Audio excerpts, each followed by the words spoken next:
Wow, buckle up, everyone, because this week in crypto, Yeah.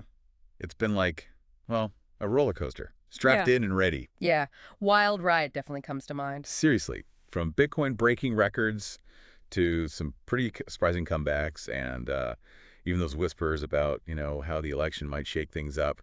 It's a lot to unpack. Absolutely. So lucky for us, we've got some awesome analysis from AI to guide us through this whole thing. And got to say, some of these predictions are, well, they're making my head spin a little. Oh, yeah. Yeah, I mean, a $10 trillion market cap for crypto. Yeah. Like, seriously, is that even possible? That's the big question, isn't it? And that's exactly what we're going to be diving into today. Okay, so let's start with the one making all the headlines, Bitcoin. This week it did something, well, kind of mind-blowing. Shattered his own all-time high, and we're talking a whopping $79,100. $79,000. Yeah, that's enough to buy a pretty sweet house in most places or a whole fleet of fancy cars. But what's really driving this surge, and this is key, is something we call institutional adoption. Institutional adoption. Right. See, for a long time, crypto was mostly like individual investors, right? You and me dabbling in this new world. Gotcha. But now we're seeing the big guns like major hedge funds, even publicly traded companies. They're all starting to add Bitcoin to their portfolios. Oh, so it's not just about like a few rich folks buying in. It's like the whole financial system starting to take Bitcoin seriously. Exactly. And that sends a powerful message. It's like these institutions, they've done their homework and they're betting big on Bitcoin. That makes sense. It's like almost like a seal of approval from, well, the powers that be. But hey, it's not just Bitcoin stealing the show, right? Yeah. Ethereum, it also smashed through the $3,000 mark. Right. And a lot of that has to do with, well, two things you've probably heard of, DeFi and NFTs. DeFi and NFTs. Right. But for those who, might be tuning in for the first time, can you give us the quick rundown on what those even are? Sure. So DeFi, short for decentralized finance, it's basically, well, imagine a world where you don't need banks for loans or other financial stuff. That's what DeFi is trying to do, create a whole new financial system. Right. And NFTs, those are non-fungible tokens. Think of them like unique digital collectibles, like owning a one-of-a-kind piece of digital art or music. Cool. Yeah. And Ethereum, it's like the foundation for a lot of this stuff. So as DeFi and NFTs get more popular, well, Ethereum's value goes up too. Like that 5.1% jump we saw, that's almost $160 added to Ethereum's price, just like that. Wow, so that's what all the buzz is about. Yeah. Okay, but we can't talk about this week without addressing, well, the election. Seems like some folks are connecting Trump's win with this crypto surge. Yeah, that's right. And, we're not here to take sides or anything. No, definitely not. What we are seeing, though, is, well, it's a perception, right? Right. A lot of people in the market think a Trump presidency could be good for crypto. Oh, how come?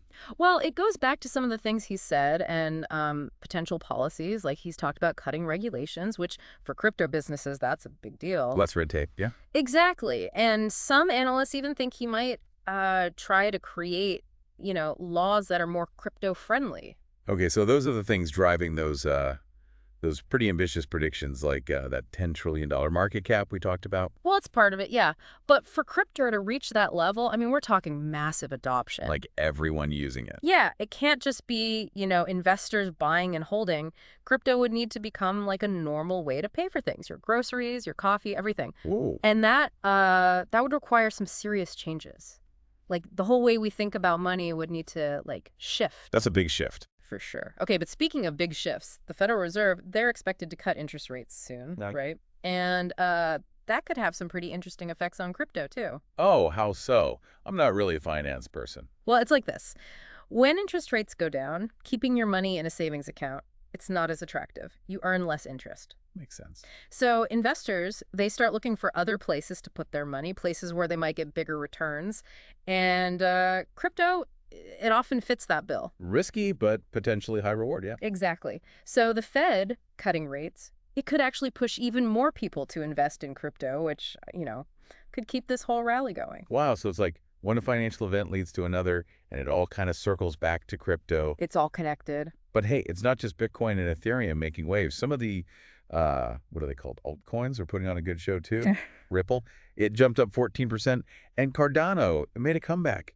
It's like back in the top 10 cryptocurrencies. And that top 10 list, it's based on something called market cap. And that's like a really important number. How come? Well, market cap, it basically tells you the total value of all the coins of that cryptocurrency that are out there. So Cardano being back in the top 10 means people are like regaining confidence in it. They see it as valuable. Okay, I get it. And hey, we got to give a shout out to the underdog, the meme king, Dogecoin. It just keeps on ticking, defying all expectations. There's something about that Shiba Inu dog that just captures people's hearts, huh? Dogecoin, it's the perfect example of how like community and trends can have a huge impact in the crypto world. It's proof that, well, sometimes the most unexpected things can become super successful. You never know what's going to catch on. Exactly. And then we've got the newcomers, the newbies, making a splash. Yeah. Like this major token on Solana, it surged, get this, 361% in just one day. One day. Can you imagine? Yeah, talk about being in the right place at the right time. Solana, for folks who don't know, it's a platform known for like being super fast and efficient. That's why developers love it. Ah, so major doing so well, it's kind of like a vote of confidence in Solana itself. Yeah, you could say that. And we also saw some other new tokens pop up, Happy Y and SBR. Yep. They didn't like explode like major, but Yeah. it just shows how much innovation is happening in crypto all the time. It never stops. And I think that brings us to the really big question. The big one, yeah. Is this whole crypto surge, is it just a temporary bubble? Or are we witnessing, the beginning of something huge, like crypto becoming mainstream? That's the million-dollar question, huh? It is. And honestly, I don't think anyone knows for sure. It's unfolding right in front of us, and that's what makes it so exciting to watch. Yeah, totally. So I got to ask, what do you think? What does all this mean for the future of crypto? That's a good one.